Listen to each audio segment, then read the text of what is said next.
assurer pleinement ses fonctions, gouverner par l'exemple, des engagements donnés par le lieutenant-colonel Damiba lors de sa prestation de serment, des engagements pris devant les 9 juges du Conseil constitutionnel réunis en audience solennelle. La portée de l'acte, ses répercussions juridiques et le regard du citoyen relativement à ses aspirations, c'est à suivre dans un instant. De la cotonnade made in Burkina, qui plus est tissée à la main dans une maîtrise parfaite de la chaîne de production. Cela se passe à Diaka dans la Nyanya à l'est du pays. Le savoir-faire se veut intergénérationnel et ne s'étiole point avec le temps. C'est justement à cette maîtrise que nous consacrons le dossier de cette édition. 6-0, excusez du peu, c'est le score de la rencontre entre les étalons d'âme et les Djourtous de la Guinée-Bissau. Une victoire des nôtres qui prennent une sérieuse option pour la qualification à la CAN Maroc 2022. Les images du match, c'est en fin d'édition. Ce sont les titres de votre 20h. Madame, Monsieur, bonsoir. Désormais investi des pleins pouvoirs, le lieutenant-colonel Paul-Henri Damiba a prêté serment ce jour devant le Conseil constitutionnel réuni en audience solennelle. Il prend l'engagement de défendre la Constitution et de garantir le droit et la justice pour tous. Retour sur les actes marquants de la cérémonie avec Jean-Eudes Bayala et Abdelaziz Yakibou. Vêtu de son habituel treillis, Terre Burkina paraît d'une écharpe aux couleurs nationales, le bras dignement levé vers le Conseil constitutionnel, le lieutenant-colonel Paul-Henri Sandaogo Damiba, président du mouvement patriotique pour la sauvegarde et la restauration, jure devant l'histoire et le peuple burkinabé d'assumer pleinement ses fonctions de président du Faso, chef de l'État. Je jure devant le peuple burkinabé et sur mon honneur de préserver, de respecter, de faire respecter et de défendre la Constitution, l'acte fondamental et les lois, de tout mettre en œuvre pour garantir la justice à tous les habitants du Burkina Faso. Sobre mais solennel, installé avec les attributs qui lui ouvrent la voie à l'exercice, l'officier supérieur des forces armées nationales de 41 ans est séance tenante appelé par le Conseil constitutionnel à déposer la liste de ses biens. Il est du reste invité à œuvrer dans ce contexte d'extrême fragilité à faire valoir la justice et le droit et à garantir la quiétude, la dignité et le bien-être pour tous les Burkinabés. De l'action du président installé, le Conseil constitutionnel attend le retour d'un ordre constitutionnel normal dans des délais raisonnables. Monsieur le Président, il est urgent et impératif de recouvrer toutes les parties occupées de notre territoire, ces zones occupées au grand malheur de nos braves populations qui ne demandent qu'à vivre en paix. Le Conseil constitutionnel recommande que pendant la durée de la transition, vous œuvriez à la préservation et au renforcement des libertés et droits fondamentaux. Pour la sauvegarde et la restauration de la patrie, aucun sacrifice n'est de trop. Le président du Faso, qui en est convaincu, lance un appel à une prise de conscience collective. Chers compatriotes, l'œuvre de la refondation portée par le MPSR ne s'inscrit pas dans une logique révolutionnaire. Elle est plutôt un projet de transformation positive profonde qui consiste à revenir aux fondamentaux, retrouver nos valeurs et les replacer au centre de toutes nos actions. Voici ce qui me semble en être la base.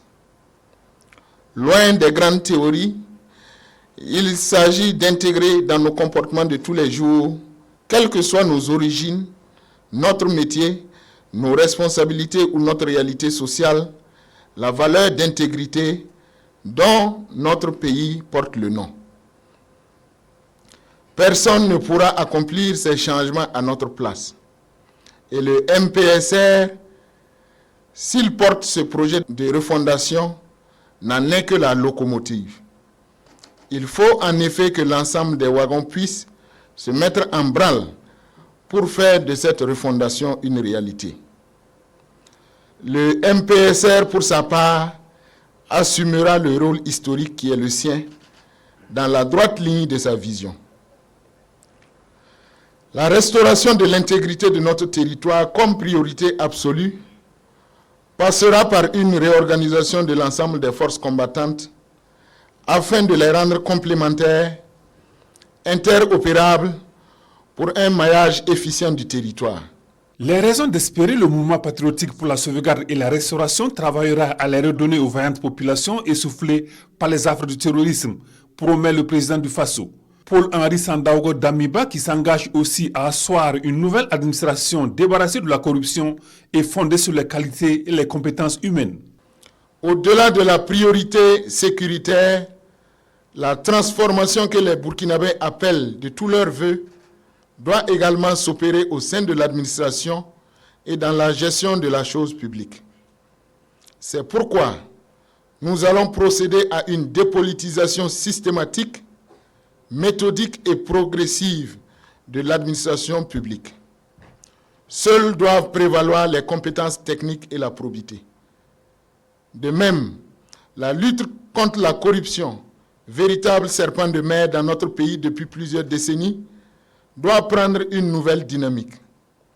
L'administration publique que nous voulons mettre en place doit constituer en elle-même, par son mode de fonctionnement et par les valeurs morales des premiers responsables, un outil qui dissuade.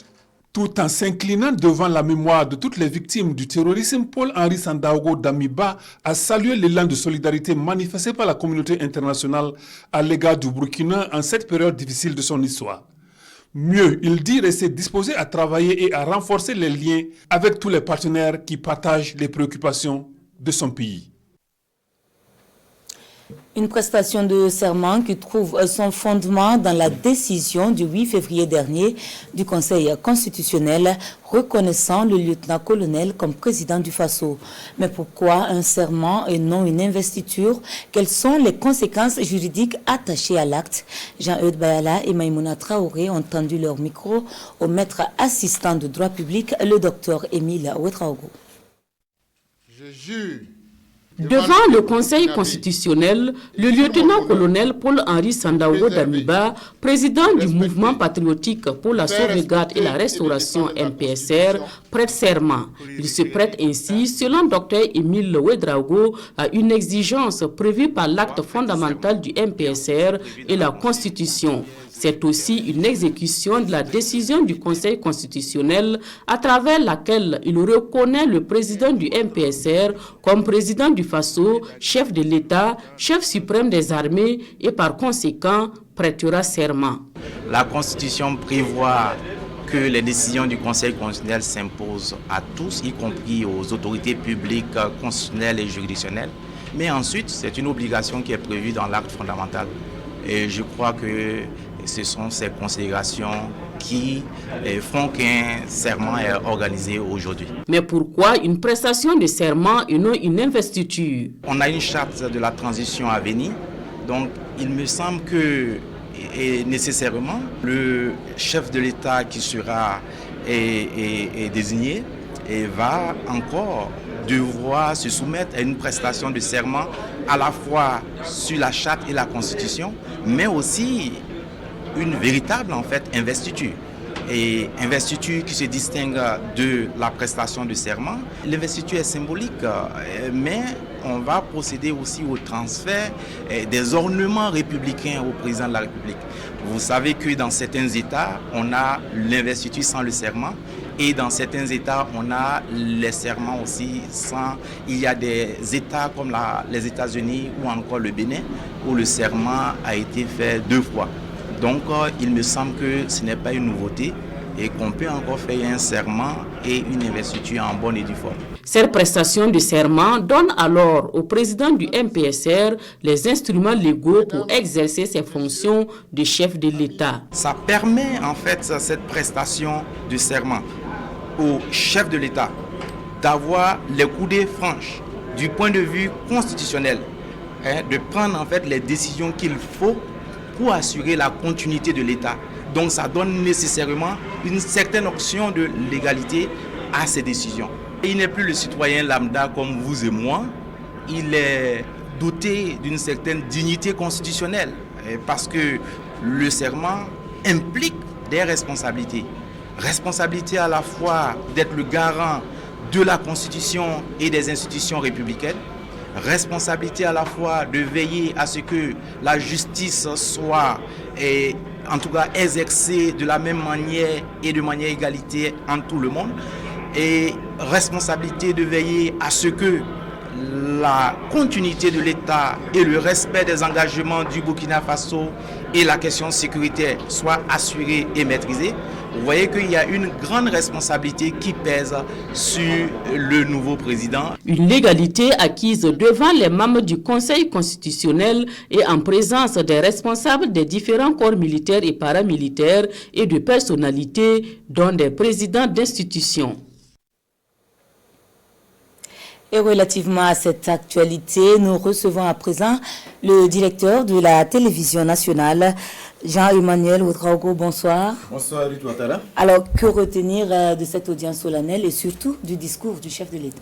Alors, Ruth, ce qu'on peut dire, c'est que c'est une nouvelle ligne qui vient de s'écrire dans l'histoire de la marche du Burkina Faso, une prestation de serment qui consacre la plénitude du pouvoir du mouvement patriotique pour la sauvegarde et la restauration. Désormais, le lieutenant-colonel Paul-Henri Sandaogo Damiba a toutes les cartes en main pour conduire le navire Burkina Faso, et cela au terme d'une cérémonie empreinte de la solennité des grands moments, un cérémonial de prestation de serment accompli dans les règles de l'art, mais pour beaucoup de citoyens, l'essentiel est ailleurs, car il faut le dire, le navire Burkina est en pleine tempête et le président du Faso en est conscient. Il faut gagner la guerre contre les forces du mal et restaurer deux intégrités, celle du territoire, mais aussi celle des fils et des filles de la nation. Et pour ce faire, le président du Faso s'adresse à tous les citoyens, collectivement et individuellement. Que l'on ne se trompe pas, l'œuvre du MPSR n'est pas une œuvre de révolution, mais de transformation profonde qui engage chaque citoyen. Notre pays n'a jamais été aussi fort que dans la tempête et les vents contraires. Au-delà de la sécurité, les grands chantiers de la refondation sont l'administration à dépolitiser pour exalter la compétence, la lutte contre la corruption, la justice, et c'est un processus que le MPSR compte mener résolument, gare à celui qui se mettra en travers du chemin tracé. La mise en garde du président Damiba se veut ferme. Même fermeté également vis-à-vis des partis politiques appelés à opérer également leur mue et de se départir des calculs et guéguerres égoïstes. Message aux forces combattantes, c'est de leur responsabilité de redonner le goût de la vie aux déplacés en leur permettant de retrouver la chaleur de leur maison, d'insuffler à la population leur rage de vaincre et l'envie de s'engager. Message enfin aux partenaires, la volonté ici rassurée. Le Burkina est prêt à travailler en toute souveraineté avec tous les partenaires dans le respect mutuel. Le président du Faso est au pied du mur et est conscient que le MPSR n'aura pas de période de grâce. Les semaines et mois à venir seront décisifs, reconnaît-il, mais le lieutenant-colonel Damiba affiche sa confiance et son optimisme. L'exemple viendra d'en haut. Le chef de l'État s'engage à gouverner par l'exemple et dans la sobriété, loin du faste des temps de paix. Merci bien, Jean-Emmanuel Ouedraogo. Dans la même dynamique, l'on se souvient encore fraîchement de la journée du 24 janvier où les Burkinabés découvraient alors quelques visages du MPSR. Il s'agit du mouvement qui a porté le lieutenant-colonel à la tête de la nation, un jour où tout a basculé, transformant ce qui était présenté à l'origine comme une mutinerie en prise de pouvoir et changement de régime. Retour ce soir sur la chronologie des événements avec Draman Dadian. Lundi 24 janvier 2022, il est 17h26 au studio JT de la télévision nationale. Des militaires à l'antenne. Communiqué numéro 1. Peuple du Burkina Faso, au regard de la dégradation continue de la situation sécuritaire qui menace les fondements même de notre nation, le mouvement patriotique pour la sauvegarde et la restauration, MPSR, a décidé d'assumer ses responsabilités devant l'histoire, la communauté nationale et internationale. Au soir de cette journée particulièrement confuse, le président Roch-Marc Christian Kaboré est renversé. Le Burkina Faso a un nouveau président, le lieutenant-colonel Paul-Henri Sandaogo Damiba. Un coup de force militaire mené sans effusion de sang. Désormais à la barre, le MPSR, le mouvement patriotique pour la sauvegarde et la restauration. Un mouvement qui regroupe toutes les composantes des forces de défense et de sécurité. Ce coup d'état militaire du MPSR fait suite à la colère des soldats dans certaines casernes de la capitale et en province depuis le 22 janvier. Une simple mutinerie, selon le régime déchu, vite transformée en putsch avec l'arrestation du président Roch Marc Christian Kaboré. Tout s'est joué dans la nuit du 23 au 24 janvier. Au petit matin du 24 janvier, la messe est dite. Le pays fait la une des médias internationaux. Les Burkinabés retiennent leur souffle et se perdent en conjectures. Rien d'officiel cependant.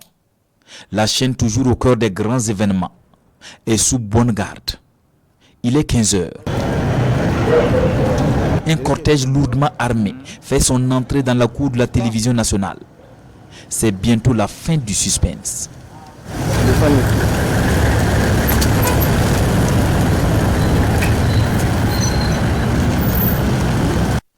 Plus de 2 heures d'attente encore. Et enfin, la déclaration tant attendue. Roch Marc Christian Kaboré est démis de ses fonctions de président du Faso. Le gouvernement dissous. La constitution suspendue et l'Assemblée nationale dissoute. Les jeunes officiers ont pris leurs responsabilités face à la dégradation de la situation nationale. Une nouvelle page de l'histoire du Burkina vient de s'ouvrir. Cette déclaration de prise du pouvoir par le MPSR est applaudie par des citoyens en liesse, ici devant la cour de la télévision nationale. Des hommes et femmes enthousiastes, venus acclamer leur nouveau président et exprimer leur espoir de lendemain meilleur.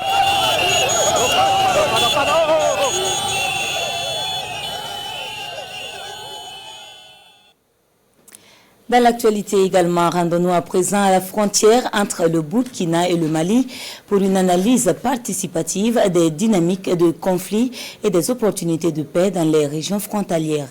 Il s'agit d'un rapport de recherche qui vient d'être publié et qui a été soutenu par l'ONG Interpeace en partenariat avec les autorités administratives des deux pays. Plus de détails avec Paul-David Bambara et Caroline Ouaré. En 46 pages, le rapport présente les facteurs et les sources de conflits transfrontaliers et fait des propositions de solutions. Les acteurs adressent également des recommandations aux États et aux partenaires techniques et financiers de la question de la résolution des conflits transfrontaliers. En conclusion, le rapport retient le bornage comme source de la plupart des conflits. Nous avons estimé qu'il était important de rendre cela officiel auprès des acteurs nationaux et internationaux, parce que ce dont il s'agit, c'est de prévenir la violence dans cette région-là. Et si on y prend garde, on tombera justement dans une même situation que celle qui est vécue ailleurs. Et c'est pour nous un moment d'alerte important, mais aussi de mobilisation de l'ensemble des acteurs pour que nous puissions agir davantage sur la prévention, améliorer également la gestion des ressources naturelles qui de plus en plus commence à être effectivement source de tensions assez importantes entre les communautés. Les travaux sont menés suivant la démarche participative. Les populations des régions frontalières de Sikasso au Mali et des Hauts-Bassins au Burkina auront eu leur mot à dire. Ce rapport vient à point nommé parce qu'il nous permet non seulement d'identifier les sources de conflits et d'avoir les propositions des populations en termes de solutions pour endiguer ces difficultés-là. Sur le volet de la mise en œuvre des recommandations du rapport, les premières autorités administratives du ministère de l'administration territoriale au Burkina promettent l'accompagnement du département. La quiétude et la sérénité, c'est ce qui est recherché à l'université Nazi Boni de Bobo-Dioulasso pour une journée dite de concordance. Étudiants et administration échangent directement sur les sujets d'intérêt commun. Il s'agit encore plus d'éradiquer le spectre de la crise des 13 et 14 décembre dernier. Les développements avec Drissa Traoré et Adama Julien Dambélé. La réconciliation à l'honneur ici à l'université Nazi Boni de Bobo-Dioulasso à travers cette journée dédiée au dialogue et au pardon. Une initiative de l'ensemble des structures estudiantines en vue de promouvoir l'unité au sein de cette communauté. Et ce cadre réunit des étudiants de Bobo-Dioulasso, de Banfoura et de Gawa, aux côtés de l'administration pour des échanges directs. Pour un climat apaisé au campus, prospère à nos études, il va falloir une communication fluide entre l'administration et les étudiants. Que les textes que nous pensons que ce sont des textes liberticides soient beaucoup plus explicités, éclairés pour les lanternes des étudiants. C'est pourquoi nous voulons un dialogue avec l'administration pour la résolution de certains de nos problèmes. L'occasion est donc offerte aux deux parties d'exposer concrètement les points de divergence, surtout ceux ayant conduit à la récente crise des 13 et 14 décembre dernier. C'est là, dans l'optique de faire table rase et prioriser le bon déroulement de l'année académique. Et c'est à juste titre que l'initiative est appréciée par le premier responsable de cette unité de formation. C'est de notre devoir et de notre obligation de nous approcher d'eux pour les faire encore mieux comprendre ces textes. Que ce soit le nouveau régime, que ce soit le décrochage, que ce soit justement les nouveaux textes donc, sur l'octroi de l'aide au niveau de FONER. Donc nous sommes convaincus aujourd'hui que le message est bien passé. Parce que c'est eux-mêmes qui sont initiateurs et organisateurs de ces journées. Alors donc c'est des journées d'information, mais aussi c'est des journées de paix, d'unité, de cohésion. À cette journée, toutes les parties prennent l'engagement de travailler à créer un climat apaisé, propice à la réussite des étudiants et au rayonnement de l'université Naziboni. Le dossier de cette édition consacrée au pain tissé de Diaka dans la Nyanya, une cotonnade exclusivement tissée à la main et qui se présente sous plusieurs variétés de couleurs et de motifs. La localité, elle, se singularise dans sa capacité à conserver la maîtrise de la chaîne de production. 7 500 à 20 000 francs, c'est la fourchette de prix qu'il vous faudra débourser pour vous en procurer. Nous allons à sa découverte avec Justin Tiendrebego et Jérôme Adendano. Gangpabli, Boxega, des noms de pagne, des gammes et de la stylique variée. Tout de suite, si vous commandez, demain à pareille heure, vous pouvez passer chercher. C'est un héritage de nos parents. Nous sommes à Diaka, capitale du pain tissé de la Nyanya. Ici, le métier de tissage se transmet de génération en génération. Les jeunes sont en train de prendre la relève comme nous l'avons fait aussi de nos parents. Ce métier est noble. Il évite des vices aux jeunes et nous permet de mieux gérer nos familles. Nous nous préparons à assurer la relève comme nos parents l'ont fait à leur jeunesse. C'est notre identité culturelle et elle ne doit pas se perdre. Justement, l'étape de production du pain débute ici. Dianouamou Dabourgou, artisan teinturier et revendeur, est venu s'enquérir des nouvelles d'une commande lancée auprès de Kiamba Komondi. À chaque fois que nous lançons une commande, il respecte le rendez-vous. Et comme vous pouvez le constater, c'est toujours de la qualité. À cette étape, l'on parle d'abord de bandes de pain écru livrées en rouleau. Une fois sur le site de teinture, le travail s'organise en fonction des commandes, mais aussi de la demande du marché. Beaucoup de jeunes sont tentés d'aller dans les sites d'orpaillage, mais nous, c'est notre or comme ça. Après les récoltes, nous sommes beaucoup sollicités et chacun trouve son compte.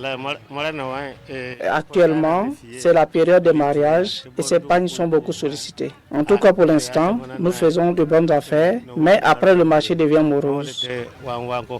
Dianouagou Dabourgou et ses camarades sont désormais organisés en groupement pour mieux affronter les difficultés du secteur. Notre groupement se nomme FIMBA, se mettre debout pour faire face aux difficultés d'écoulement. Nous sommes en quête de partenaires pour faciliter l'exportation de nos produits.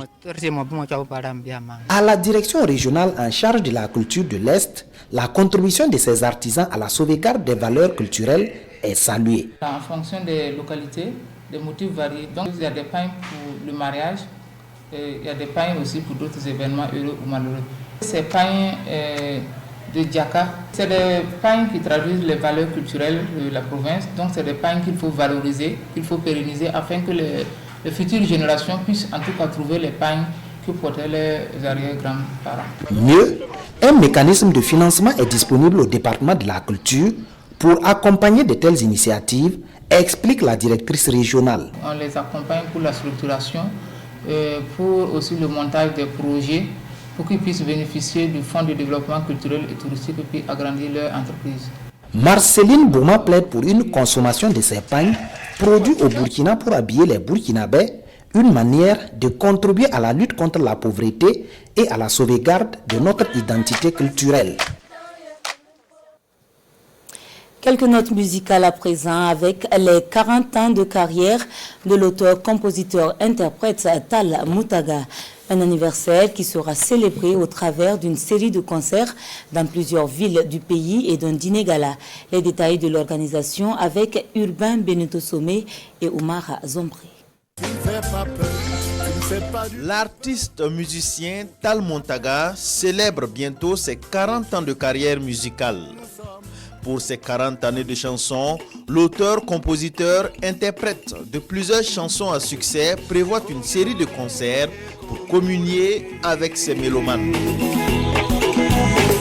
J'ai décidé de célébrer le 25 à Ouaga, le 12 à Bogo et le 20 mars, le bouquet final au stade de Royal Game. Toi venu de Zenzezou, et vendredi pour ôter des vies. De l'harmonie voltaïque en 1980, en passant par l'orchestre de l'université de Ouagadougou, le groupe Désir et Sympathique, et depuis 1995, Afoni, Tal Moutaga a fait danser plusieurs générations de Burkinabés.